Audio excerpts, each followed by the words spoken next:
the disaster that was Stray Kids concert in DC. But why is KCON under fire? BLACKPINK accused of doing damage control? Interesting K-pop lyrics and so much more in today's episode of Totally Legit K-pop News with me, Angelina. So if you're interested, please keep on watching. Don't forget to like, comment, and share this video with friends you don't have. Listen, I've been trying to go swimming for 2 weeks now, but no one wants to go swimming. But without further ado, let's get into today's video.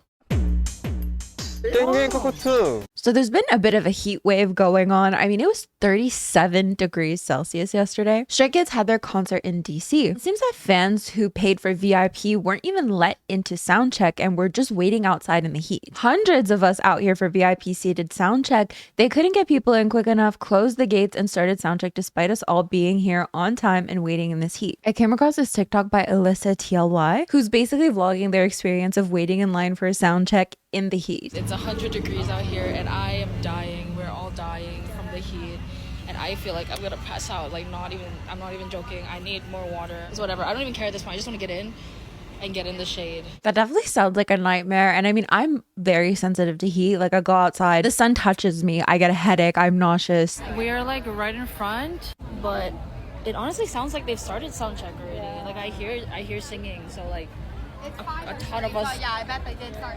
A ton of us are here, and soundcheck has started because they haven't been checking people in fast enough. And of course, the added factor of paying for a sound check and then just being left out, and the added layer of being left out in the heat. But then we see everyone's reactions to the fact that the gates are fully closed. Nobody is being let into sound check anymore, and sound check is ongoing. Oh my gosh, that's insane. They just closed the doors on people who have VIP. You're kidding. This is bullshit. Are you kidding? You're fucking supposed to be. We all got here on time. Now, for the people who did get into sound check, it seems there's this clip of Bangtan actually checking if fans are okay because it's so hot.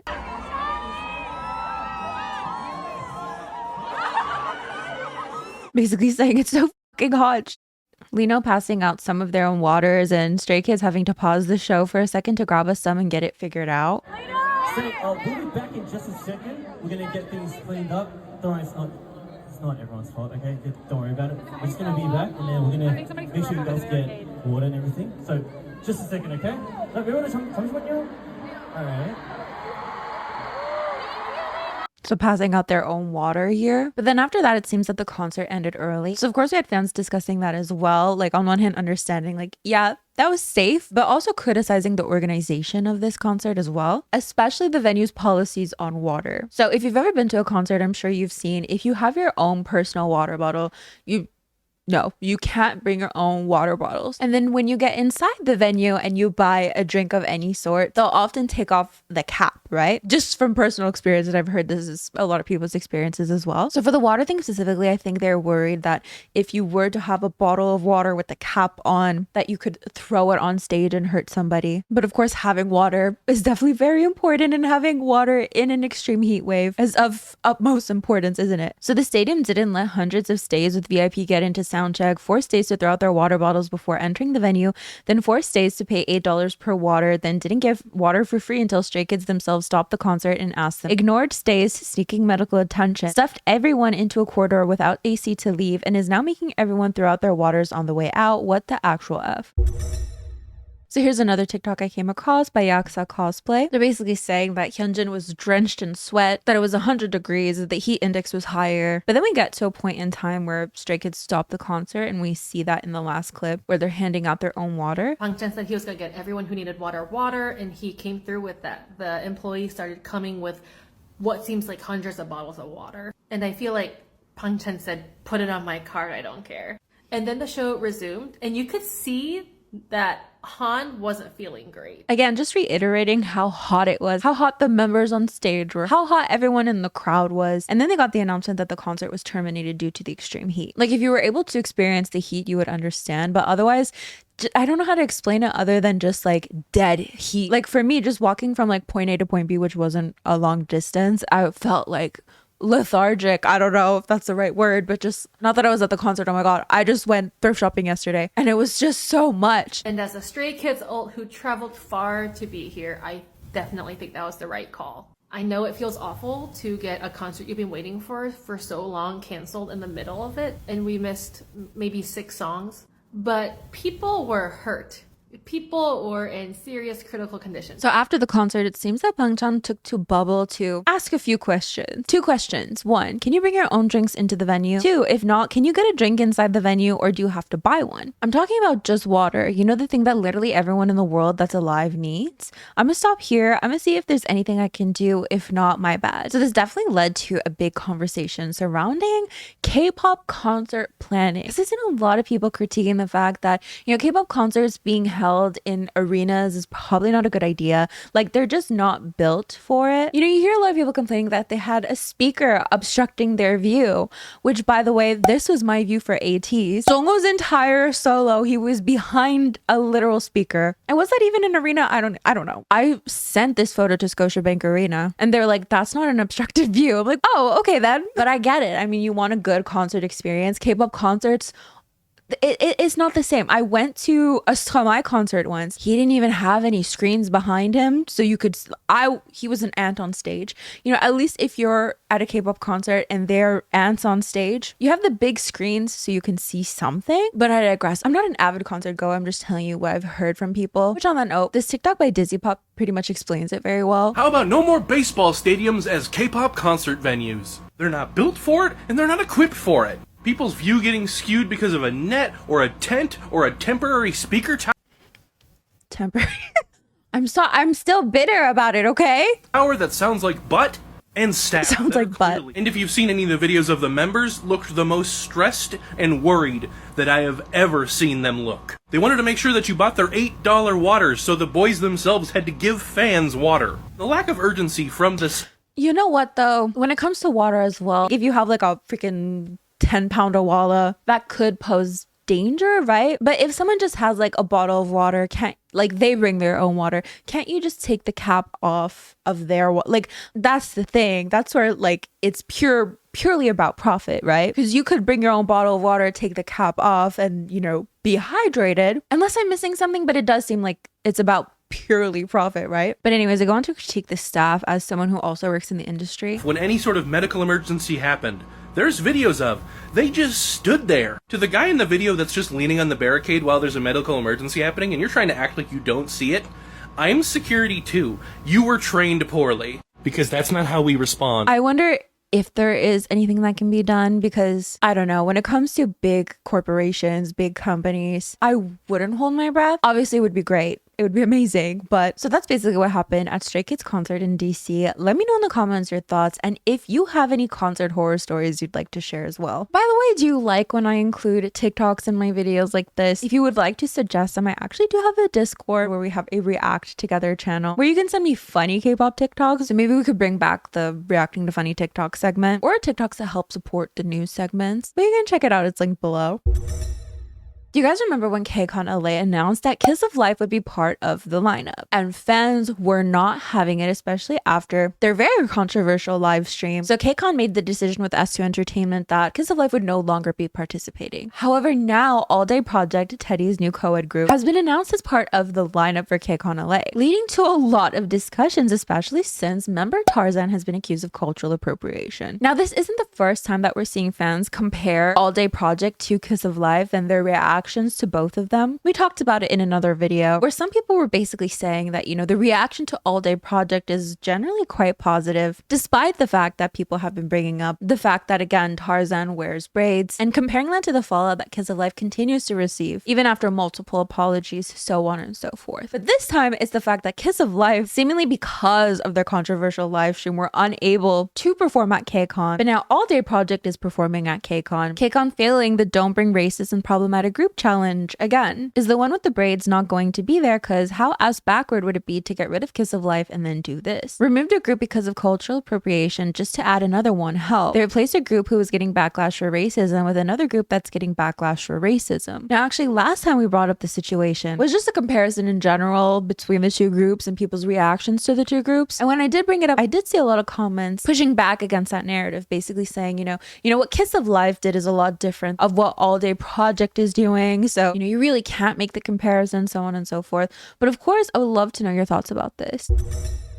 Is Blackpink doing damage control? So it was recently announced that Blackpink would be revealing their new song at their concert, which received so much backlash because we haven't seen anything of all 4 members together. You know what? It's so funny because I'll see a picture of like Rose in LA and I'll be like, someone's gonna complain about that. And then suddenly tweet after tweet, Rose's in LA. They're not even all together. They're not even practicing. Are they even ready for the concert? And then God forbid I see another member in a different country and I'm like, oh no. Oh no. However, we got the following picture of all 4 members' hands together. You know, some people were actually joking that this was probably taken during the Born Pink tour. Other people calling it literally damage control. Naturally, a lot of fans were so excited to see all 4 members together again? Question mark. OMFG, it's happening. It's so happening. Everybody shut up. Blackpink are back. Our girls are coming back to us. Damage control. This is crazy. Damage control. Jisoo and Jennie saw everyone crashing out and decided to do damage control together. With Lisa even writing to a fan that they're practicing really hard, which again, people were saying is damage control. They saw Blink's reselling the tickets and thought of one member to say this. Don't actually fall for this, guys. They saw the tweets and Lisa lost on rock, paper, scissors and had to do the damage control. Basically, some people accusing YG of forcing her to put that. But of course, as always, let me know your thoughts. What does Somi mean by this? We touched on this briefly in the last video, but let's give it a good discussion. So Somi is having a comeback with Extra, and she teased some lyrics from the song, basically, tried to give my hunted to you, but you want that 101, which has garnered some praise, some backlash. Let's read some comments. Whatever that means. What the F does this even mean? So some of the backlash is basically because she's being accused of using AAVE, while others seem to think that she's making an IOI reference, the 101 IOI. She's talking about Produce 101, hold on. But you want that 101, making Produce 101 references in 2025. Ban K-pop idols from AAVE, please. Tried to give you my child, but you want that per. So of course, let me know what you think of that before we move on to Nayeon's lyrics for her solo, because it was announced that all of Twice members would be releasing solos. So yes, we are getting 9 solo songs from them. And we even got teased some lyric videos for them. But people are discussing Nayeon's lyrics for their spicy nature. Perhaps a little K-pop shocking? Let's listen to a snippet, if we may. That's enough, but we can watch this and mute it. Soft touch when I use my teeth. Don't play with a girl like me. Stay close, but I need my space. One kiss, that's all it takes. You're in my way, way deep. Don't play with a girl. Don't play with a girl like me. Me. Okay, so some of the lyrics include soft touch when I use my teeth. I might just let you hit it sideways. Sip on me like lemonade. So hot you're gonna pray for rain. Oh my gosh. What? Among other things. What's the other things? What is it among others? So don't cook, but I got a good taste. Mood. I don't cook either. I'll wait for something spicy and I'll update you, okay? I might just let you. Oh, do you get it? I might just let you hit it sideways. Leave you by the end of days. Treat you like a holiday. We ain't going no place fast. What do you think? What do you think? Is it K-pop shocking or not? Okay, so fans have been discussing if Megan of Katseye was forced to come out. So recently we saw that she came out on a Weverse live stream with Laura, basically saying, you know, she's bisexual. And she was actually asked about this during an interview. Was it as organic as it seemed, or did you plan to come out the way you did? She says, I feel like a lot of people have been kind of asking and like spectating, especially with like me. So I just decided to do it. It was so unexpected. I was with Laura when I came out on just like a Weverse live, but the amount of love I've been getting is really heartwarming and the support has been really nice. I was scared at first, but now I feel really open and myself. So some fans were basically saying that she was forced to come out based on this answer. In hindsight, Megan was basically forced to come out because a lot of people, I'm guessing icons, were spectating and asking about her sexuality, which is sad. Please let the girls be themselves and let them share what they want to share. My heart feels so heavy for Megan. She basically felt forced because of all of those comments. I'm just glad she felt loved and accepted, but still no one should ever be forced to come out just so others would shut the hell up about their sexuality. With this context, I think it's important to remember that icons should not be speculating on any member's sexuality. I'm truly sorry Megan felt targeted by a fan base meant to be a safe space. This targeted speculation should not and will not continue in this fan base. I'm still not forgiving you people for, in a way, forcing Megan to come out. I love Megan down and I'm sure she is sharing something so intimate with us and trusting us with it, but we all know why she went ahead and did it. So of course let me know what you think of that as well. I mean, even if you don't agree with speculating about people's sexuality, do you think because it is something that a lot of fans do regardless, that is something that would push somebody to come out? Do you have a different opinion? Let me know. Moving on to Kpop Shenanigans, which are basically fun little things that have happened in K-pop recently and or quick news. BTS J-Hope is being accused of acting like G-Dragon. So there are these fan cams of him walking around and just his mannerisms and everything. People were saying he is acting like G-Dragon, which definitely started a fan war Friday. People comparing numbers, the whole shebang. But I digress. All Day Project have revealed their fandom name, so let's react to it together. Day 1. Okay, what do you think? Kepler are going to have their comeback in August, and it seems that NewJeans did not reappeal the court's decision over Adore's injunction. I mean, I do wonder how many times technically you're allowed to appeal something. Is it an endless circle of your constantly? I mean, the court must have a limit on how many times you can appeal something, right? Or is there? I don't know. From Us 9 are coming back as a 5-member girl group with their 6th mini album from our 20s. Fans are really worried about the group High Key because they're about to have a comeback, and they've canceled a lot of their schedules, mostly SBS shows, which some people are speculating maybe it's an SBS-wide issue. I mean, wouldn't surprise me, but you know, fans saying since they're a small group, these radio show appearances would be very important, so it's a little odd that they're canceling quite a few of them ahead of a comeback. Then it was announced or alluded to that ILY1 would be disbanding because of this tweet where they basically say, "The time we spent together with only one, laughing and crying was truly unforgettable. Thank you for showing us how beautiful and warm it can be, and for teaching us that such feelings can be the greatest driving force in life, although we're now returning to our individual lives. We hope the precious memories made together with ILY1 will continue to give only one strength in your everyday lives until the day we meet again." Seems like a disbandment tweet. We're going back to our individual lives. But then the comedy came out and was like, "Stop spreading misinformation. This isn't true." Literally, we would like to address our official position as there seems to be people who have been confused by unverified information that has recently been spreading through unofficial channels. Currently, ILY1 is continuing their group activities without disbandment or suspension, and the members are preparing for a reorganization in order to greet fans with even better performances.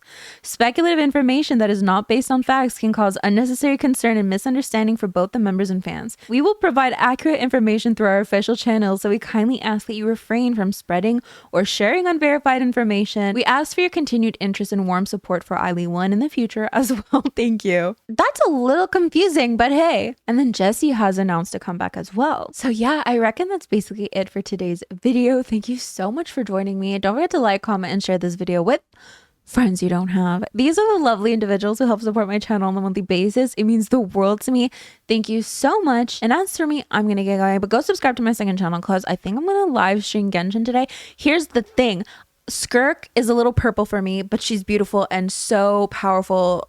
And all my team is a support team. I like all the cute supportive girlies, and I don't have a DPS. I guess Bido's my DPS, but she's technically a sub DPS. She's all I got, guys. What can I do? I want Skirk, but I also want Mawika, and I also want Mualani, and they're all the upcoming 3 banners, right? What am I to do? All my Archon quests are done. I didn't think they would end so soon. That's my main source of wishes here, guys. I'm panicking. Anyways, bye.